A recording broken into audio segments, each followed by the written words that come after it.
It's interesting how this dynamics of Faith and Sultana keeps popping up.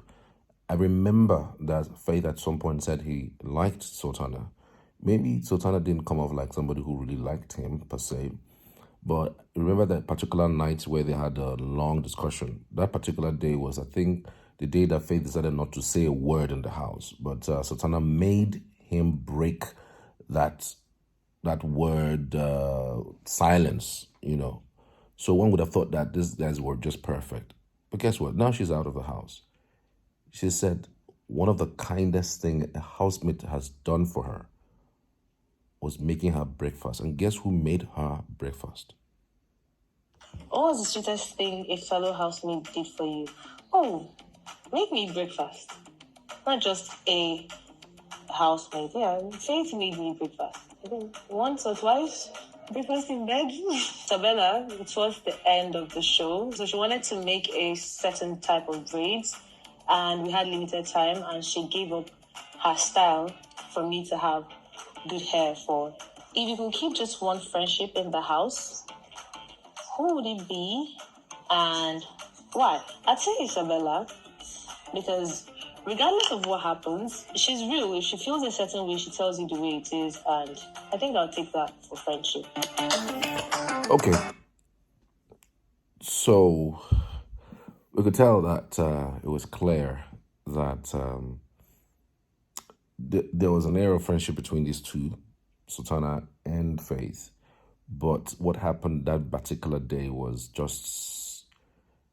like I said, was destiny. It wasn't like it's affecting him, or without him, without that thing happening, it would have spurred nonsense.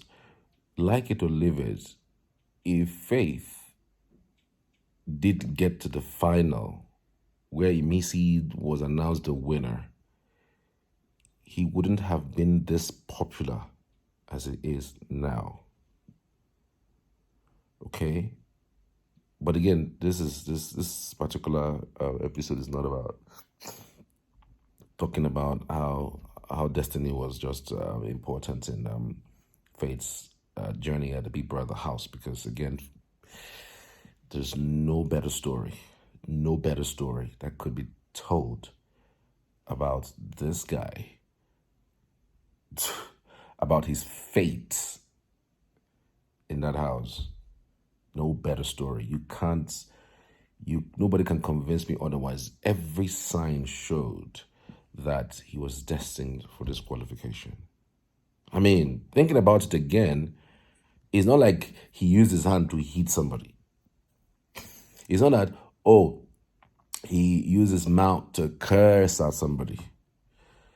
It's not like, he hadn't got any strikes before that day, at the very best. We had somebody who even threw something at somebody's eyes. Do you understand what I'm saying? He has somebody who threw something at somebody's eyes, but yet they went straight to disqualification. I keep saying this, there's no two ways about it. This guy is working on with the plan. The plan, the one that God actually put for him, is working according to his plan, according to how God wants it, according to how his destiny is. That is how. So you don't have to be conventional to succeed. Your success doesn't depend on winning a show. That show. Let's see how it goes. Who wins in life at the end of the day? Because that's exactly what it comes down to. So I'm going to be speaking about the usage of people's platforms, because I understand today is October 20, and of course we know what happened today 5 years ago at the Lekki toll gate, where the youth around the country were protesting against police brutality, and Lagos was the epicenter, giving hundreds, if not thousands of youth were packed in there, protesting against the killing of youth, young people who were practically bringing or raising awareness about police brutality. Before that EndSARS campaign happened, there were series of police brutality that has gone on very unaccounted for, unannounced, unreported, and things are almost always every time swept under the carpet. It was as if it was a daily occurrence. You turn left, you see one brutality. You turn right, you see one extortion. You turn left, you see one. Gosh, it was terrible. So, youths went out, protested, and what they got was brutality, extreme brutality. The shooting of army by armies on the youths on that day was just so crazy, and I think that the housemate. I understand that they also be looking out for themselves, but sometimes you are not isolated. Some people who are your fans lost loved ones. Some people who are your fans got affected by police brutality, police inexperience. So the only way you could continue staying relevant in the scheme of things as it stands is basically to ensure and endeavor to align to some extent in commemoration of some of these special days that affect the Nigerian youths.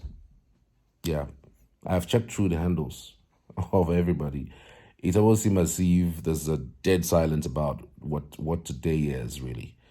I am not holding them to any standard. I am not, because after all, there are other Nollywood actors and actresses that have decided not to do it, or even musicians who have decided not to tweet or even say anything about it. I'm not even doing that, but I'm just saying that sometimes you just have to find a balance. I'm not saying, support the fact that we're commemorating this day.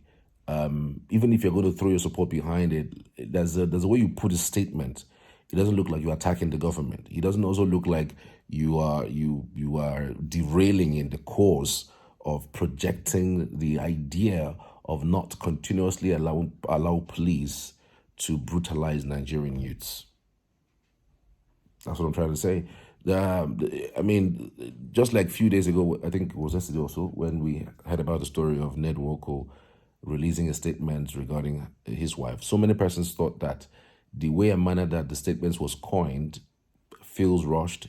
If it was a PR person, the PR person would have been able to coin that statement very well so that it doesn't sound really condescending. At the end of the day, you are not divorced from the marriage. This is still your wife. There's a way you put the comments out, and then you respect your office, you respect yourself, and also respect, the public space, where you are, because like it or live it, everything boils down to you, because you are the man, you are the senator, and anything that happens to her comes back to you.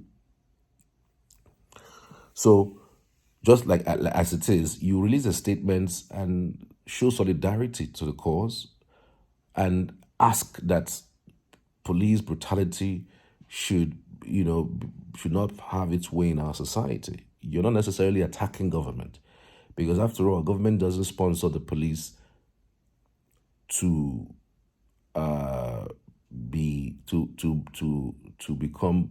brutalize the society or to brutalize youth. They basically, created the police to protect the life and to enforce the rules and regulations, and of course to enforce the rights of citizens, as the case may be. But your statements can be redirected to a point of esteem advantage, so that you're not attacking the government, you are not derailing the cause, but you are also projecting the thought of making sure that the police should be well funded, so that the issues of things that got to do with extortion or brutalizing, or of course projecting continuous training for the police, would be, in some way permeating into the lives and in the ears of those who needs to hear. But the only person who have tweeted that I saw about I probably may not have done, but I checked through the find at least the top 10 finalists. Only one person tweeted something along those lines of October 2020. I didn't think it was Sultana. Let me pull out her tweet earlier this afternoon when she was saying something along the lines of the October 20 commemoration of the brutalization of the youth at the Lekki toll gate. So Sultana tweeted this earlier, and that's the only housemate that's tweeted something in this regard. 5 years ago today, 2010, 2020, we remember the heroes who stood for truth, justice, and a better Nigeria. Their courage sparked a movement that still inspires hope today. We remember the lives that were lost, and we will never forget. Sultana Farida. And that's absolutely fantastic. Let's see, we have got some reactions on this patriotic tweet. After causing chaos while solemnly answering her fans, cute Sultana is up and active, this time paying tribute to the heroes we lost during EndSARS era. Let it be known that for every action there is an equal, an opposite, or contrary reaction. This one says, rest on heroes. Yeah, maybe we could do that as Sultana again today. You needed to have seen them in tears yesterday. Funny part is, their faves are not even on the trend list, but they keep promoting you. Words on the street says that they are your supporting fan base. And our mayor says, morning Sultana is always good. Remember the fallen heroes of our lands. I need to know more about this history. My South African head loves to know about other countries' history at times. Sultana, the top pick. Sultans love Sultana. KBBS says, may their souls rest in peace, and SARS. Cecile Reach said, may their souls continue to rest in power. Tizar says, they will always be remembered. Salty, baby, please, will you be doing a Sultana today? I have a couple of questions I need to ask you. Please, I'm dying to know the answers. Let's see. Goodia says, they will forever be in our hearts. Sultana, the top peak. Sultans love Sultana. I think Sultana has been doing Ask Sultana in the last few days. I think back to back 2 days. I think she should go on. What do you call it now? Not TikTok. She should do a Twitter space so that people can speak, and she could speak to them as well. That way we could have something interesting today. Happy Sheila says, blessed afternoon to you, dearest Sultana. Abigail says, this day I cried so hard, God rest on heroes. Jamat Oham says, we will never forget my love, even though the leaders think they have won. Good morning, Queen. Truly, we will never forget them. This is so thoughtful of you. Good morning, beautiful. How are you feeling this morning? Good morning, Sultana. Good morning, my beautiful Queen, Farida Sultana. Love you so much forever. So this is what I think that some of these people should do, you know. In things like this, don't detach yourself from it. Don't remove yourself from it. Don't be oblivious. Don't say it's none of your business. Okay, you are now a public figure of some sort, and somehow you have to put out something to commemorate the day.